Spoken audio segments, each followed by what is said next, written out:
Porque ya sabéis que se ha precipitado un poco todo. Bueno, vamos a ver. Para Vox comparece ante los medios de comunicación para resaltar algo que parece absolutamente incuestionable, y es la gravedad de los hechos delictivos, es decir, la malversación de caudales públicos. Cerca de 2 millones de euros en este momento quedan constatados después del levantamiento de la pieza separada que se encontraba bajo secreto de sumario, cuando el magistrado instructor ha decretado precisamente horas antes el requerir al ministro de Hacienda para que informe sobre sus declaraciones. Y la gravedad de los delitos se acompaña con la gravedad de las manifestaciones de un ministro de Hacienda que ha declarado que no había malversación de caudales públicos, lo cual ha supuesto, en primer lugar, una pérdida de fuerza en cuanto a la acusación, dejando en evidencia nada menos que a la Abogacía del Estado, dejando en evidencia a la acusación popular de Vox y al Ministerio Fiscal, y dándoles una base argumentaria en sus declaraciones, en las indagatorias de las que hemos ido informando a lo largo de esta semana, que se han agarrado precisamente a las declaraciones del ministro de Hacienda para desvirtuar la presunción que recae sobre ellos de un delito agravado de malversación. Además, ha supuesto un golpe muy duro para España en el exterior, puesto que si la razón, o una de las razones principales, junto con la rebelión ante la petición de euroorden ante los tribunales alemanes, ha sido precisamente el delito de malversación, ha dejado en una posición bastante complicada el hecho de que el ministro de Hacienda precisamente haya dicho que no había malversación. La conclusión de los datos que ustedes conocerán se desglosan en lo siguiente. Ha habido 5 grupos de partidas. Por un lado, ha habido una partida de cerca de 1 millón de euros que han ido parcelando a lo largo de diversas consejerías de Hacienda, en la cual pues han gastado para todo lo que tenía que ver con la propaganda, con la organización del referéndum ilegal. Una partida de más de medio millón de euros que han destinado a la publicidad. Una partida que ha sido utilizada o utilizando a Òmnium Cultural, del cual Jordi Cuixart se encuentra en estos momentos en prisión, utilizando a Òmnium Cultural como una sociedad intermedia para que fuese Òmnium Cultural quien gastase ese dinero público. Hablamos de más de 60.000 euros destinados a propaganda y a carteles. Ha habido una partida de 177.000 euros por un lado y 40.000 otro para todo lo que destinaba Romeva al organismo Diplocat, es decir, para la acción exterior, los llamados observadores internacionales y la propaganda exterior, la llamada internacionalización del conflicto. Y un quinto bloque importante de gastos que se han derivado también desde la propia presidencia que ostentaba el exconsejero de presidencia Turull, que se ha destinado, entre otras cosas, a utilizar subvenciones públicas que recibía el grupo parlamentario Juntos por el Sí para, entre otras partidas, la contratación del Teatro Nacional, llamado Nacional de Cataluña. Esto, ya digo, supone en estos momentos en torno a los 2 millones de euros acreditados de malversación de caudales públicos, sin perjuicio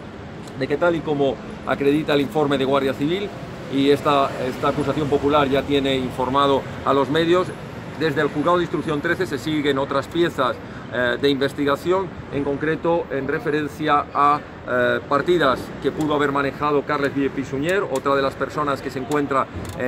encausada por la querella de esta acusación popular en el Juzgado de Instrucción número 13, y partidas que fueron destinadas al llamado call center el día 1 de octubre, así como material informático por valor de 40.000 euros en un caso, y las demás partidas que todavía no han sido acreditadas. La conclusión y valoración política que hacemos es que en estos momentos, y sin perjuicio de que escucharemos y leeremos atentamente el informe que ha sido requerido por el magistrado instructor al ministro de Hacienda, el señor Montoro, leeremos con detenimiento ese informe, pero evidentemente si ese informe no desacredita las pruebas evidentes que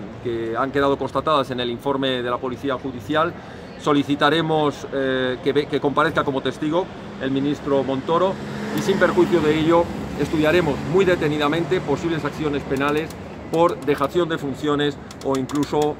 falsedad por parte del ministro de Hacienda. Esto es intolerable, el flaco favor que se le hace a la justicia y el capotazo que se le ha dado nada menos que a los golpistas. En este momento solicitamos que el Gobierno de España cese al ministro Montoro por haber manifestado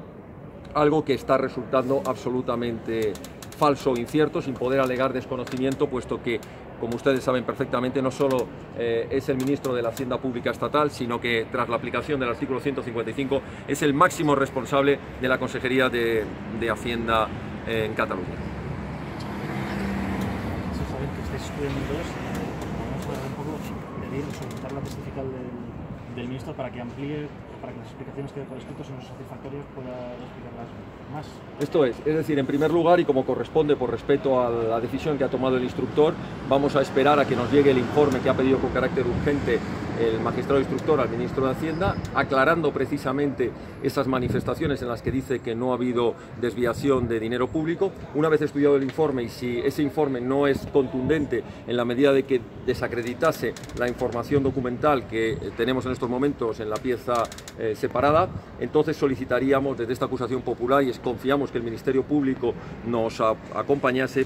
solicitaríamos la testifical del señor Montoro para que tuviese que declarar precisamente sobre ese informe y sobre las partidas que han sido acreditadas. Como ustedes saben, una testifical no permite margen en cuanto a la ocultación de datos, porque entraría entonces en el delito de falso testimonio en un procedimiento judicial. De momento vamos a esperar ese informe, después estudiaremos la posible testifical y después de todo ello, no tengan ninguna duda que estudiaremos con el mayor de los rigores y el mayor de los respetos, pero también con la mayor de la firmeza, las posibles acciones penales contra el ministro de Hacienda si se confirma que ha mentido, que ha utilizado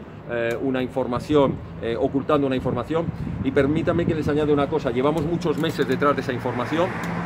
Desde el Juzgado de Instrucción 13 ha habido hasta 4 requerimientos a la Consejería de Hacienda, requerimientos que sistemáticamente han sido desatendidos o han sido contestados con evasivas, a raíz de lo cual el magistrado instructor 13 de Barcelona decidió requerir directamente al ministro de Hacienda, por ser el último responsable en estos momentos, tras la aplicación del 155 de la responsabilidad en cuanto a la Consejería. Y lo que hemos recibido por parte del Ministerio de Hacienda ha sido esas declaraciones, no digo ya desafortunadas, sino rayando la complicidad con quienes están dando un golpe o han intentado dar un golpe de Estado en España. Javier, hay la posibilidad que lo que manifiesta la Guardia Civil en este informe, dice que algunas de las facturas no se ha podido demostrar que se hayan llegado a pagar,